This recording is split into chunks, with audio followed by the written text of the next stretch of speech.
vieux proverbe des Balkans dit « Il pousse plus de choses dans un jardin que nous en avons semé ». Nous sommes en Croatie, un pays de l'ex-Yougoslavie. Cette région qui est habitée par un passé où l'homme lui a fait violence par sa volonté de vouloir la conquérir et la posséder.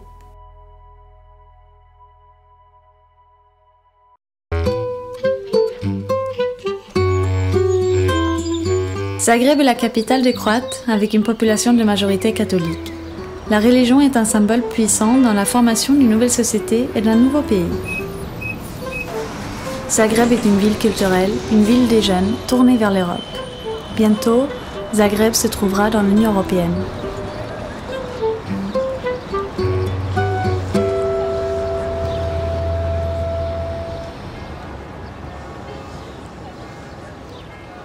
Hey, how you doing, everybody? My name is Philip. I'm also known as Fat Philly, and I want to welcome you to Zagreb, Croatia.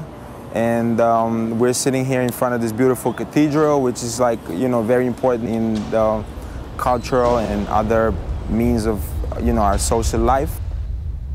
I always say when the Americans and other Europeans had most fun in the 90s, we had something different here, but we had fun too. I would tell you the best parties in Zagreb, people would say, was in the 90s, you know, like during the war, we had, you know, all the big parties were here. Everybody was just like trying to go out and you know, forget about what was going on around us.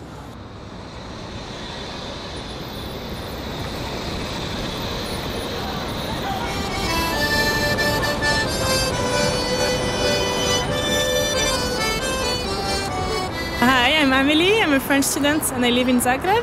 And so, can you maybe tell me some things about your country? Oh, about Croatia. Well, it's a beautiful country. I think a lot of people don't know really about what Croatia is. There are lots of prejudice about living on Balkan because there was a war here and everybody thinks that it's still on. But we developed a lot and we are very conscious about our nation and because we fought for it, so it's not that bad as everybody thinks it is. We're even very developed. We have everything that there is outside. It's just that people don't see it yet.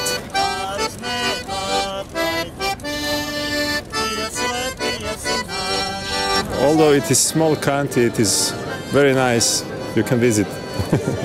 I think that in order to fight this prejudice that people have about Croatia and Balkans, they should just come and see and give us a chance.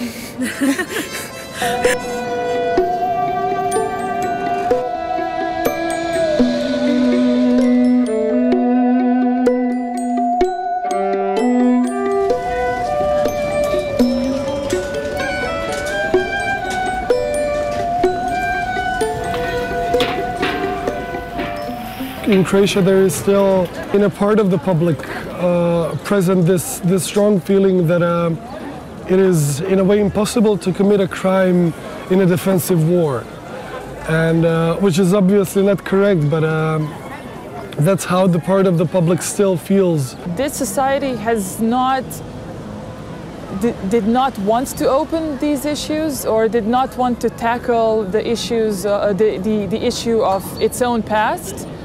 The politicians are acting as they are acting just because we can. If we don't have the active citizens on the other side, then we can do whatever we think is the best. And sometimes it's not the best. My name is Marija Lugarić. I'm the member of Croatian Parliament. I was elected for the first time at the general elections in January 2000. And I have never thought of myself to being the professional politician. I dreamt to be a teacher in schools to work with children, but still, I have enough time to have my dream come true. I work at a non-governmental organization that is called the Center for Peace Studies. That came into being during the war in Croatia, and it was involved in the anti-war movement. I'm Mario Mažić. I study political science here in Zagreb.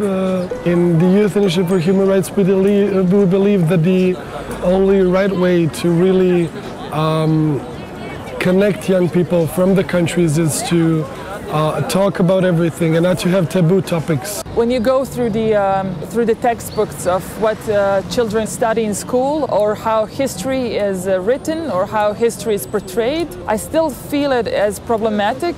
I think the people must understand the change that has been in my country for the past 20 years. The institutions, in a way, tend not to dig that much around the topics that are as politically problematic as this one. Most histories, wherever I go, are too patriotic and too grandiose. Especially in this region, we did have wars like every 50 years or so, and the facts were never established, the crimes were never investigated. It was very clear in the 90s how the nationalist politicians on any side used those conflicts before to again in a way feed the hatred of people towards each other. The question of the war crimes and atrocities committed during the war is what has to be raised and has been raised over the last 10 years in the wider audiences, particularly among the younger generation. We hope that once you establish facts and once all the societies really get the information, the real information about what happened, and when victims in that sense get recognition, if not satisfaction, then the society is that much healthier.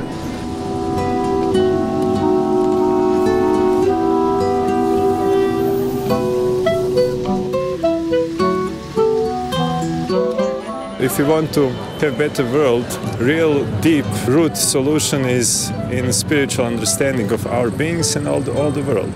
In a lot of communities, people don't communicate and do not wish their kids to mingle with the children of the other ethnic group. Being always in the middle and on the crossroads, in the middle between south and the north, between east and the west, which is kind of good because it gives you a great privilege to have the best of all these words. But on the other hand, it's kind of the curse, you know, when you see our history is always fighting on this area because of it. My name is Viktor Koska, and currently I am a research assistant at the Faculty of Political Sciences at University of Zagreb. Ethnicity is always the emotional self-understanding of individual that he does belong to the wider cultural group or environment.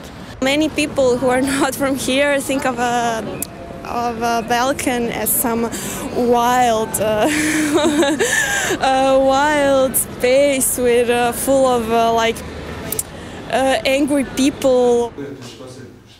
I couldn't argue that these identities, European identity or Balkan identities, are important at all to the younger Croatian generations. They're developing their own identity of being youth in Croatia. It isn't what it was like 10 or 20 years ago, so now it's very different. It's more modern, and we are going forward in many ways. So, but in some ways we're not.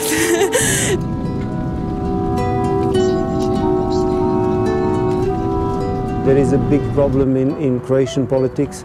That it was, and it still is, very difficult to attract and to keep good people, good human capital, if you want, into a political profession. The corruption is really high in the society.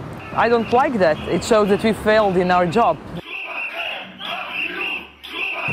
My name is Branislav Vibic. I'm the chairman of the steering board of the Academy for Political Development. I joined the Academy for Political Development in third generation. I think it was 5-6 years ago. It's a networking platform, but it became also an important platform for discussing political issues in the country. I'm protesting because I am one of many unemployed, young unemployed. I am 23 years old. I have no perspective, no future. The younger generation is not approaching the political authorities without questioning their decisions. People learn from their experience that they need to find some way to overbridge the rules. They were forced by the situation to think how to, find some sideways to do what in a normal state should be done with normal procedures. And changing that mindset, I think it's the biggest task at the moment. Why do you protest? Because I want this government to leave. They are competent, they are corrupted, and it's the basic demand of all people here together. There are people from different orientations and political views, but that's what unites us. I think it's important that the citizens also understand their responsibility and to show that they can express their voice. There are over 300,000 unemployed people in Croatia, which is a very high percentage.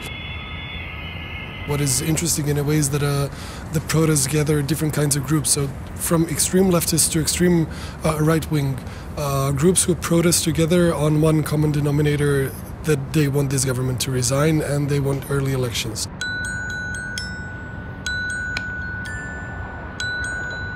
Croatian state is defined as a national state of Croatian people, being ethnic Croats, and other national minorities.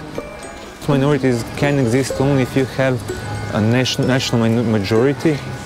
Croatian Catholic Church was politically very active in the nation-state formation. Croatia established special relationships with the Vatican during the 90s, and its role in shaping the public attitudes of what to be a Croat means and what is the interest of Croatian state in the 90s went hand in hand with the Catholic Church.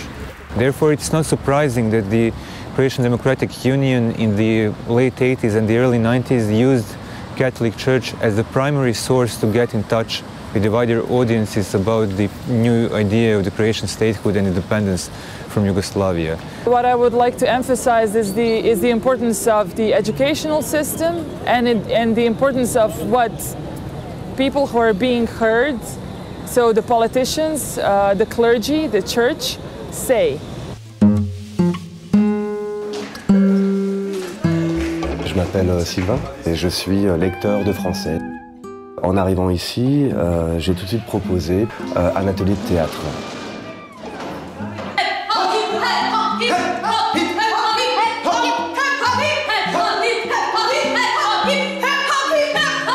De là est née toute une aventure.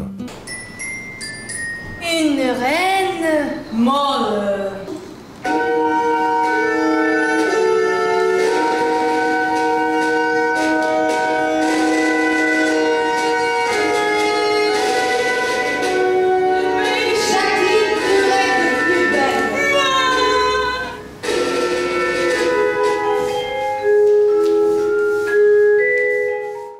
Don't let the TV fool you, about those times, It was crazy times, but it was all, I would say, it was all, like all the negative things was promoted heavily, and people didn't talk about the good things. On a passé tous les limites, toutes les barrières qui peut-être existaient à cause de la guerre. I went to Macedonia in '99, and that was the first rap show ever in Macedonia. So from Macedonia, we took a van to Belgrade, and we did a big show in Belgrade, and then we took a van to come to Zagreb. So I pretty much started doing little Balkan tours. It was just tricky to go over there, especially with your car at that point, because people would see license plates, and it was just wild times, Ce que je trouve formidable avec ce théâtre et avec le festival qu'on fait à Zagreb, ça sera la 3e année, que ça sera pour la 3e fois qu'on va réunir le pays d'ex-Yougoslavie dans un niveau artistique. Je pense qu'aujourd'hui, on peut faire des relations entre les gens et on ne peut pas être des ennemis comme les gens en Europe, je crois, pensent. On était dans la guerre, mais la guerre est passée et puis on est dans le présent. It was definitely something that broke the borders. It was definitely something that was important. exchanging CDs and recording tapes and listening to different radio. I would send my tapes all over ex-Yugoslavia. And it meant a lot for people that were, you know, in those years they couldn't get their information, they couldn't get their music. So I think we were just supplying what they needed at the time. Je crois qu'on arrive à faire passer beaucoup de choses par la culture et à rapprocher véritablement les populations. Je suis donc l'ambassadeur de France en Croatie depuis 2 ans, je m'appelle Jérôme Pasquier. Moi, ce que je voudrais qu'on retienne en Europe, c'est que nous avons un pays qui a envie d'entrer dans l'Union européenne. C'est très bien, mais c'est aussi un pays que nous avons intérêt à accueillir dans l'Union européenne. La Croatie, elle va nous apporter une dimension supplémentaire, méditerranéenne, balkanique, danubienne. C'est un pays qui a une vraie personnalité et ça enrichit l'Europe.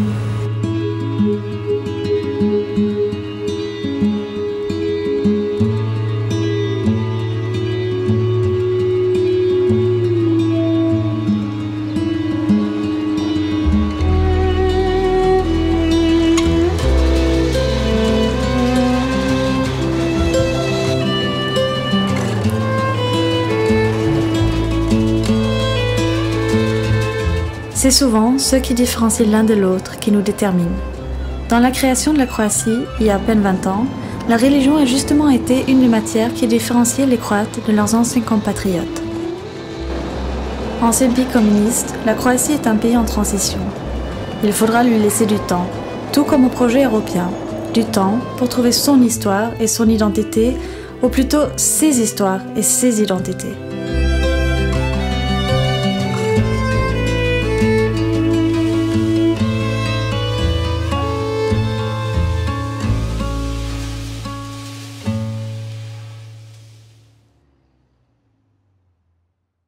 What does it mean to be in Europe? We are in Europe, but this is Europe. What to discover hot water? But this is Europe. It was always Europe, and I am staying now in Europe. Call this West Balkan if you like. This is totally artificial. I don't know who called this part of country West Balkan. For me, this is Europe. This is Europe. Thank you. Thank you. I don't know. Bilo gdje da krenem, o tebi sanjam, putevi me svi tebi vode. Čeka s nekom čežnjom na svjetla tvoja, Sarajevo ljubavi moja.